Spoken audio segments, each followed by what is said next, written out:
यदि आप कोई व्यवसाय शुरू करना चाहते थे तो विश्व युद्ध 2 के बाद जापान शायद उसके लिए सबसे खराब स्थान था। हालांकि टोक्यो के बीचों बीच एक बम से क्षतिग्रस्त कार्यालय भवन में 2 इंजीनियर्स ने तमाम कठिनाइयों के बीच अपनी सपनों की कंपनी शुरू की और आज के समय में सोनी हर जगह है। उपभोक्ता इलेक्ट्रॉनिक्स से लेकर संगीत, फिल्में, वीडियो गेम्स और यहाँ तक कि पूरी रोबोट कुत्तों की लाइन तक सोनी यह सब करती है। लेकिन इतने सारे उद्योगों में हाथ होने के कारण उन्हें व्यवसाय की कठोर वास्तविकता का सामना करना पड़ता है। दुश्मन हर जगह हैं। अपने इतिहास में सोनी ने कई लड़ाइयों का सामना किया है, जिसमें निंटेंडो द्वारा पीठ में छुरा घोंपना और उत्तर कोरियाई सरकार द्वारा संभावित घुसपैठ शामिल है। तो इस वीडियो में हम सोनी के पूरे इतिहास को अनलॉक कर रहे हैं, उनकी कठिनाइयों से जूझते हुए रेडियो मरम्मत सेवा से $100 अरब के साम्राज्य तक की यात्रा। नहीं,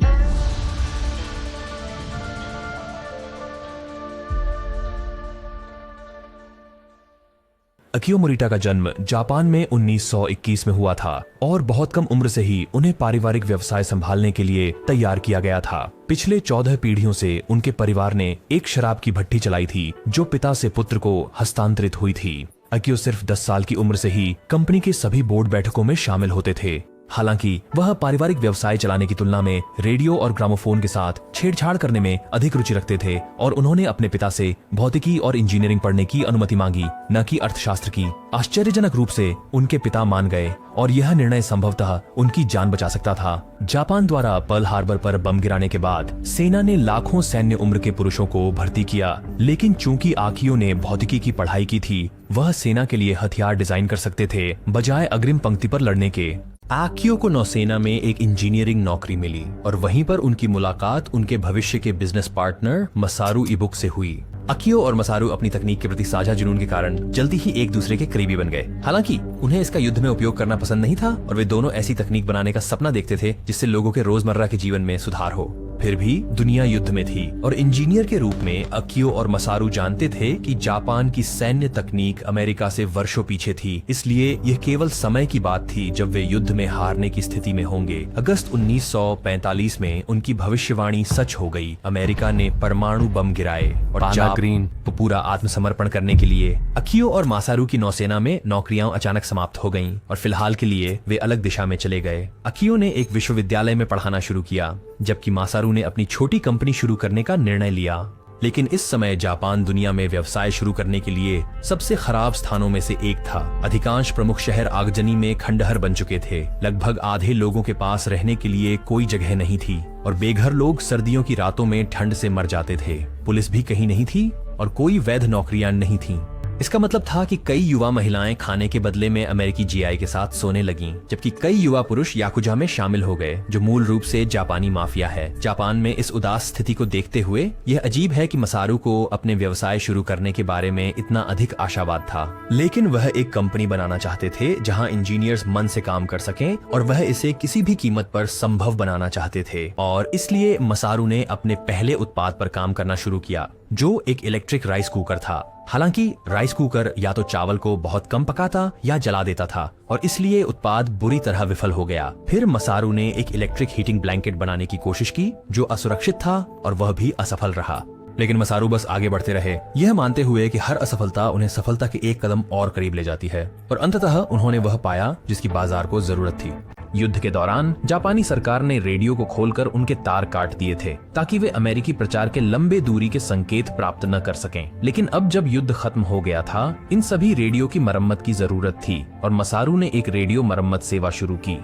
इससे लोग विदेशी समाचार और संगीत सुन सकते थे और परिणाम स्वरूप मसारू का व्यवसाय जापान की सबसे बड़ी पत्रिकाओं में से एक में प्रकाशित हुआ। मसारू के पुराने दोस्त आकियो ने इस पत्रिका का लेख पढ़ा और जब उन्होंने मसारू के इंजीनियरिंग व्यवसाय के बारे में जाना तो उन्होंने संपर्क किया कि क्या वह मदद कर सकते हैं। अकियो और मसारू ने जल्द ही निर्णय लिया कि वे साथ में एक कंपनी स्थापित करना चाहते हैं जहां वे नए उत्पादों के विकास पर काम करेंगे। लेकिन पहले अकियो को अपने पिता से आशीर्वाद मांगना पड़ा। याद करें कि लगभग 300 वर्षों से उनके परिवार की परंपरा यह थी कि वे शराब बनाने के व्यवसाय में जाएं।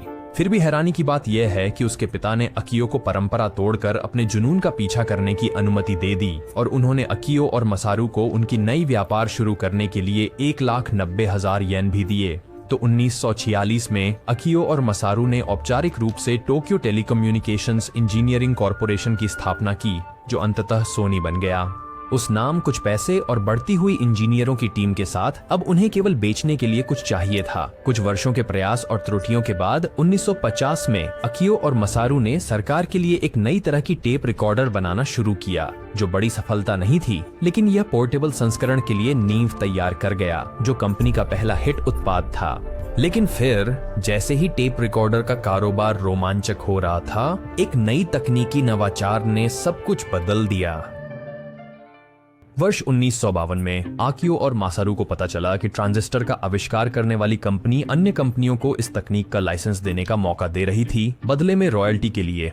ट्रांजिस्टर पूरी तरह से इलेक्ट्रॉनिक्स को क्रांतिकारी रूप से बदल रहा था और इसलिए अकियो अमेरिका गए और उन्होंने बड़ी सख्ती से बातचीत की, जब तक कि उन्होंने जापान के लिए लाइसेंसिंग डील पक्की नहीं कर ली, जिसका मतलब था कि वे अपने उत्पादों में ट्रांजिस्टर का उपयोग कर सकते थे।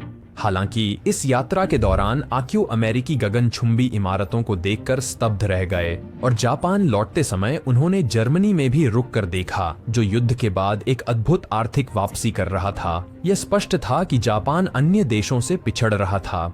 जब वह अंततः घर वापस लौटे तो अकियो के वेटर ने उनकी मिठाई पर एक छोटा कागज का छाता रखा और कहा कि यह जापान में बना है। वेटर तो बस उन्हें खुश करना चाहता था, लेकिन इसके बजाय अकियो को अपने देश के बारे में गहरी शर्म महसूस हुई। इस पल से उनके अंदर एक नया उद्देश्य जाग गया। अकियो ने ठान लिया था कि जापान में बने शब्दों का वास्तव में कुछ मतलब हो, लेकिन यह आसान नहीं होने वाला था।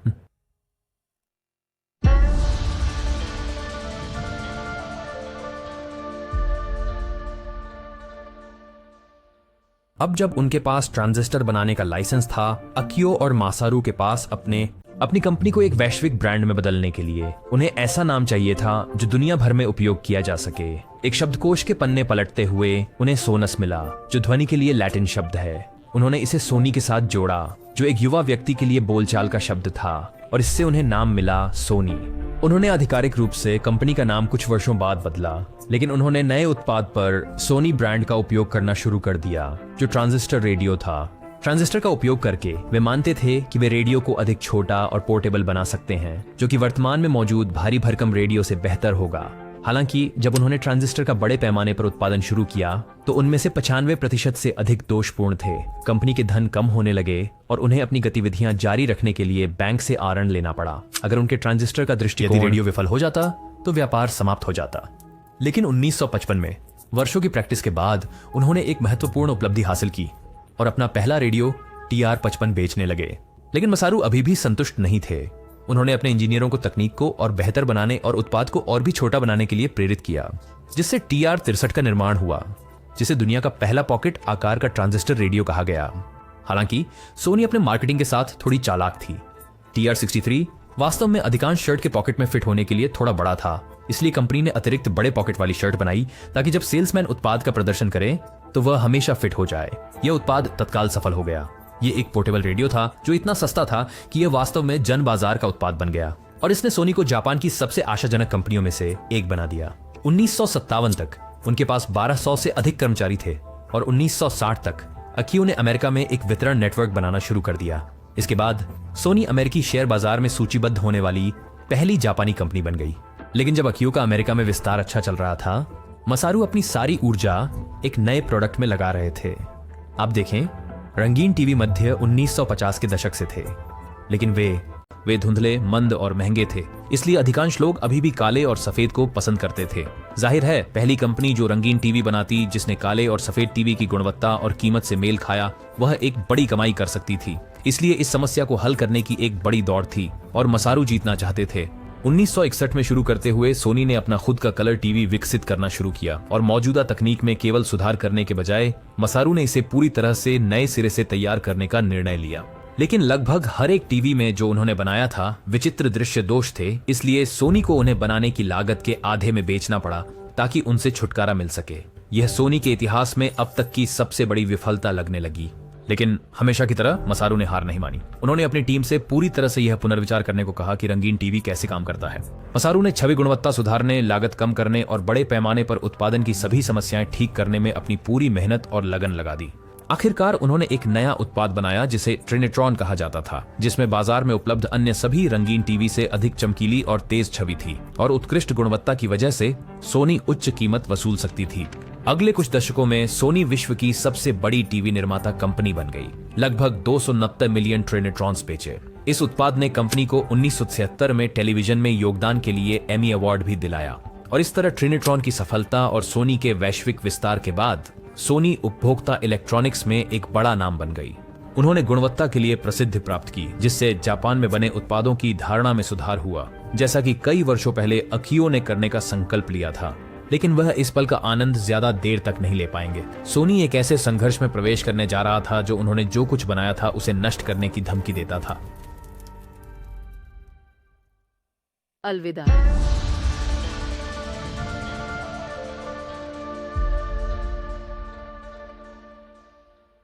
आजकल नेटफ्लिक्स जैसे स्ट्रीमिंग सेवाओं के साथ आप टेलीविजन शो जब चाहें देख सकते हैं, लेकिन 1975 के दशक के मध्य में टीवी शो एक विशेष समय पर लाइव प्रसारित होते थे और अगर आप इसे मिस कर देते थे तो आपकी किस्मत खराब थी। कम से कम ऐसा ही था जब तक सोनी ने हस्तक्षेप नहीं किया। 1975 में उन्होंने एक वीडियो कैसेट रिकॉर्डर पेश किया जिसे बेटामैक्स कहा जाता था।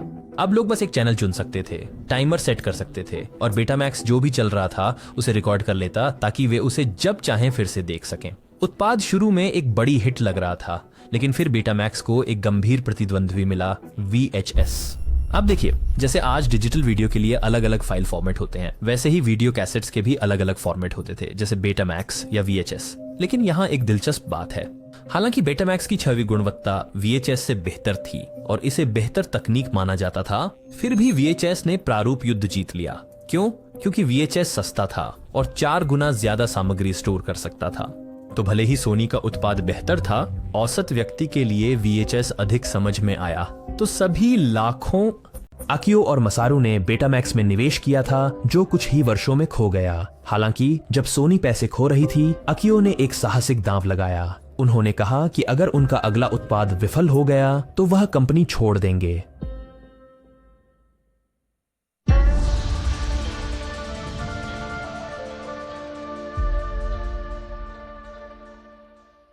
अकियो नियमित रूप से दुनिया भर में उड़ानें ले रहे थे और वह अक्सर चाहते थे कि उनके पास संगीत सुनने का कोई तरीका हो। इसलिए 1979 में अकियो ने सोनी वॉकमैन का विचार पेश किया, जो एक पोर्टेबल म्यूजिक प्लेयर था जो ऑडियो कैसेट बजाता था, जिसे आप हेडफोन के माध्यम से सुन सकते थे। उस समय लोग आमतौर पर हेडफोन तभी पहनते थे जब उन्हें सुनने में दिक्कत होती थी और बहरापन जापानी संस्कृति में आमतौर पर कुछ शर्मनाक माना जाता था। साथ ही टेप रिकॉर्डर पहले से ही मौजूद थे और वे ऑडियो रिकॉर्ड करने के साथ साथ उसे वापस चला भी सकते थे। तो लगभग सभी ने सोचा कि वॉकमैन एक बेवकूफी भरा विचार था और कि सोनी का एक और असफल उत्पाद होने वाला था। हालांकि अकियो को विश्वास था कि एक पोर्टेबल म्यूजिक प्लेयर जिसे आप कहीं भी ले जा सकते हैं लोकप्रिय होगा। इसलिए उन्होंने घोषणा की कि अगर यह 30,000 से अधिक यूनिट्स नहीं बिकेगा तो वह इस्तीफा दे देंगे। निश्चित रूप से वॉकमैन बहुत बड़ी हिट बन गया। आज यह जितना स्पष्ट हो सकता है, उस समय अपनी खुद की संगीत को कहीं भी सुनने की सुविधा एक रोमांचक नई अवधारणा थी और सोनी वॉकमैन ने लगभग 385 मिलियन यूनिट्स बेचे। और फिर भी सोनी अपने संगीत उद्योग को बाधित करने की योजनाओं में बस शुरुआत कर रहा था। सबसे पहले उन्होंने अपनी खुद की रिकॉर्ड लेबल स्थापित की, जो प्रारंभ में CBS रिकॉर्ड्स के साथ एक साझेदारी थी। फिर उन्होंने फिलिप्स के साथ एक और साझेदारी की, जहां उन्होंने नए प्रौद्योगिकियों के अनुसंधान और विकास पर एक साथ काम करने का निर्णय लिया। उन्हें 14 साल लगे, लेकिन अंततः उन्होंने कॉम्पैक्ट डिस्क या CD बनाई, जो ऑडियो को स्टोर करने का पूरी तरह से डिजिटल तरीका था। हालांकि अगर CD 14 वर्षों के शोध और विकास की लागतों की भरपाई नहीं कर पाई और CD फैक्ट्री बनाने में लगाए गए $30 मिलियन वापस नहीं मिल सके तो सब कुछ धराशायी हो जाता। लेकिन सौभाग्य से यहीं पर सोनी के व्यवसाय की विविधता एक बड़ा लाभ बन गई।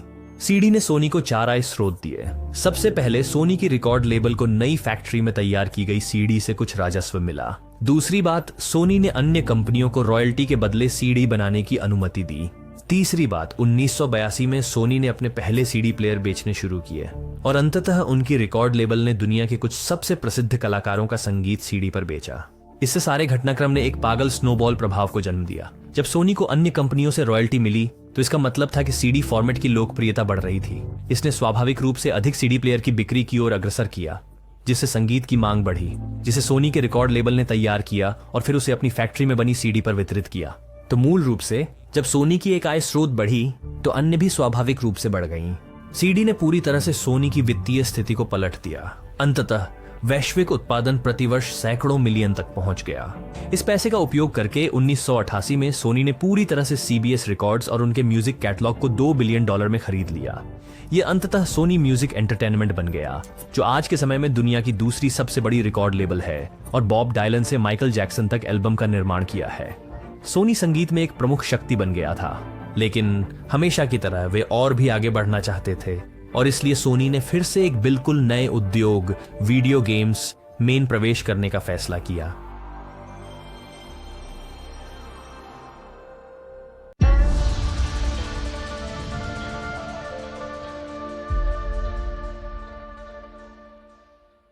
उन्नीस में निंटेंडो ने सुपर निंटेंडो एंटरटेनमेंट सिस्टम जारी किया, जिसका ऑडियो सिस्टम बनाने में सोनी ने मदद की थी। ये तुरंत ही एक क्लासिक बन गया, लेकिन इसमें कुछ स्पष्ट कमजोरियां थीं। मुख्य रूप से गेम्स कार्ट्रिज में आते थे, इसलिए डेवलपर्स को इसके लिए विशेष कंप्यूटर का उपयोग करना पड़ता था और उनकी फाइल साइज बहुत सीमित होती थी। इसलिए बहुत तकनीकी रूप से सीमित गेम्स बनाना एक बहुत जटिल प्रक्रिया थी।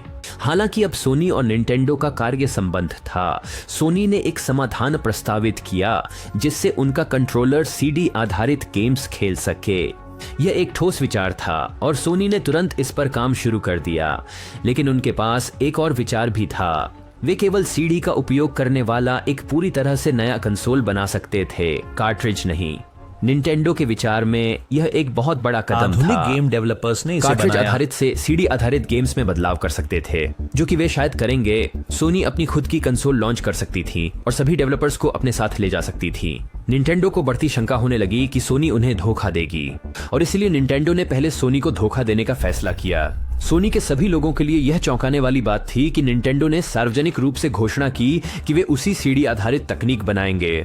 ये प्रौद्योगिकी सोनी ने उन्हें पेशकश की थी, लेकिन वे सोनी के साथ काम नहीं कर रहे होंगे और इस विश्वासघात को और भी बदतर बनाने के लिए इस परियोजना के लिए जिस कंपनी निंटेंडो के साथ साझेदारी कर रहा था वह फिलिप्स थी, वही कंपनी जिसके साथ सोनी ने सीडी बनाई थी।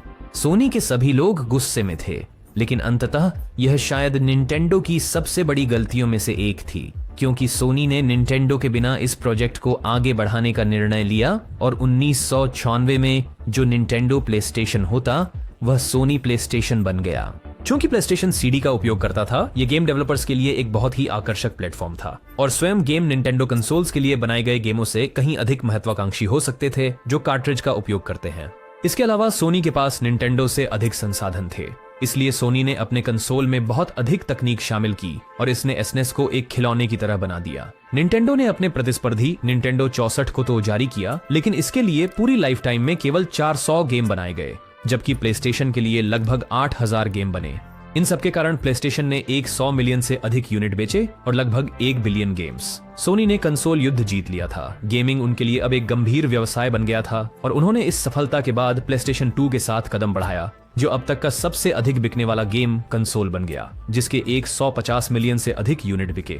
और इससे सोनी को एक महत्वपूर्ण सबक मिला। बहुत सी प्रतिष्ठित फ्रेंचाइजी जैसे कि रैचेट और क्लैंक, गॉड ऑफ वॉर और ग्रैंड टूरिस्मो PS1 और PS2 युग में उत्पन्न हुई और सोनी को एहसास हुआ कि ऐसे बौद्धिक संपत्तियों का मालिक होना एक बड़ा लाभ था। इसीलिए उन्होंने भविष्य में प्लेस्टेशन के लिए इस पर विश्वास जताने का निर्णय लिया और अपनी अन्य डिवीजनों में भी उसी रणनीति को लागू करने का निर्णय लिया। वास्तव में सोनी की नजर एक खास लोकप्रिय किरदार पर थी और यह उनके द्वारा किए गए सबसे मुनाफे वाले दावों में से एक साबित हुआ और ढेर सारे ड्रामा का कारण बना।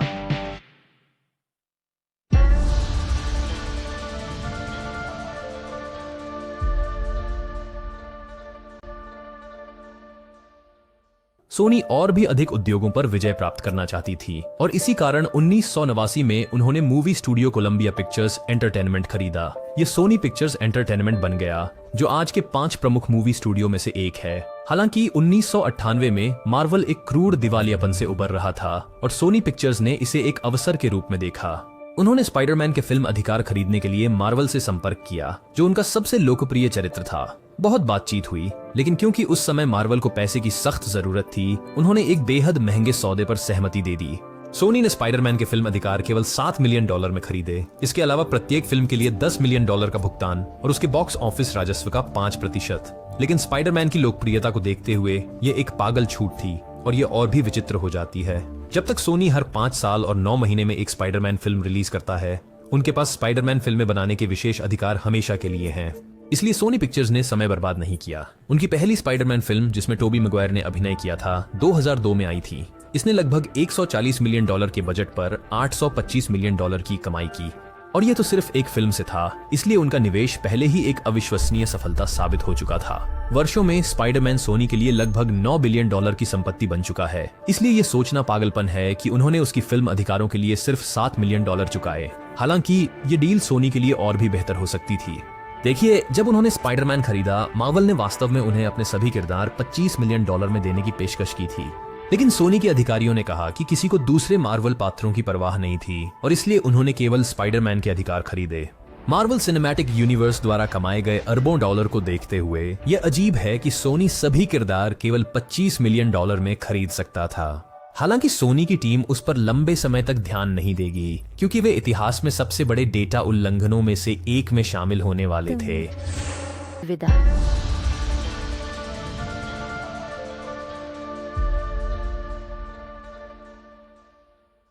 2014 में सोनी के कर्मचारी अपने कंप्यूटर पर एक डरावना संदेश देखने गए, जिसमें कहा गया कि उनका हैक कर लिया गया है एक समूह द्वारा, जिसका नाम गार्डियंस ऑफ पीस था। संदेश में लिखा था, हमने आपके सारे डेटा प्राप्त कर लिए हैं, जिनमें आपके रहस्य भी शामिल हैं। और वे झूठ नहीं बोल रहे थे। हैकर्स ने सोनी से टेराबाइट्स डेटा चुरा लिया, जिसमें सोनी के कर्मचारियों की सभी व्यक्तिगत जानकारी शामिल थी। इसके बाद हैकरों ने सार्वजनिक रूप से सोनी की बहुत सी संवेदनशील जानकारी ऑनलाइन लीक कर दी। इसमें सोनी के अधिकारियों के बीच गोपनीय ईमेल शामिल थे, जिनमें से कुछ काफी शर्मनाक थे, जैसे एक जहां एक सोनी अधिकारी ने एंजेलिना जोली को न्यूनतम प्रतिभाशाली बिगड़ैल बच्चा कहा था। हैकर्स ने कई अनरिलीज्ड सोनी फिल्मों की प्रतियां भी लीक कर दी। इसके बाद उन्होंने सोनी के इंफ्रास्ट्रक्चर को तबाह कर दिया, जिससे उनका बहुत सारा डाटा मिट गया। इस हैक को अमेरिकी हितों के खिलाफ अब तक का सबसे गंभीर साइबर हमले का नाम दिया गया। तो यह सब किस समूह का काम था? खैर, हैक से थोड़ी पहले सोनी पिक्चर्स एक कॉमेडी फिल्म रिलीज करने वाली थी, जिसका नाम था डू इंटरव्यू, जो उत्तर कोरिया के नेता का मजाक उड़ाती थी। और जल्द ही FBI और राष्ट्रपति ओबामा ने घोषणा की कि इस हैक के लिए उत्तर कोरिया जिम्मेदार था। हालांकि कई प्रमुख साइबर सुरक्षा विशेषज्ञ इस बात को लेकर संदेह में हैं कि यह उत्तर कोरिया का काम था और इस हैक के विवरण आज भी थोड़े अस्पष्ट हैं। लेकिन फिर भी, भले ही यह हैक सोनी के लिए क्रूर था, इसने उन्हें निश्चित रूप से धीमा नहीं किया। सोनी ने जीवन बीमा, बैंकिंग, जैव प्रौद्योगिकी, रोबोटिक्स और इलेक्ट्रिक गाड़ियों सहित नए उद्योगों में विस्तार करना जारी रखा है। अकियो और मसरू द्वारा युद्धग्रस्त जापान में शुरू की गई विनम्र कंपनी ने उनकी सबसे जंगली अपेक्षाओं को भी पार कर लिया है। हालांकि सोनी को रास्ते में कई बार असफलताओं का सामना करना पड़ा है। उन्होंने हमेशा जोखिम लेने और नवाचार करने की कोशिश जारी रखी है। उन्होंने प्रतिक्रिया भी सुनी है। उदाहरण के लिए, संस्थापकों ने वास्तव में अपने उत्पादों के एक बड़े आलोचक को काम पर रखा ताकि वह उनके उत्पादों को बेहतर बना सके। वर्षों बाद वह सोनी के अध्यक्ष बन गए। सोनी के कई उत्पादों, फिल्मों, संगीत और गेम्स को देखते हुए यह कहना उचित होगा कि इनके बिना दुनिया वैसी नहीं होती। तो नीचे टिप्पणी में मुझे बताएं कि आप सोनी के बारे में क्या सोचते हैं। अब यदि आपने इस वीडियो का आनंद लिया है, तो आप निश्चित रूप से सैमसंग की कहानी को नहीं छोड़ना चाहेंगे, जो वास्तव में सोनी की मुख्य प्रतियोगी है। और मुझ पर विश्वास करें, सैमसंग आपके सोच से कहीं बड़ा है। बस अभी स्क्रीन पर थंबनेल पर क्लिक करें और मैं आपसे वहां 1 सेकंड में मिलता हूं। धन्यवाद।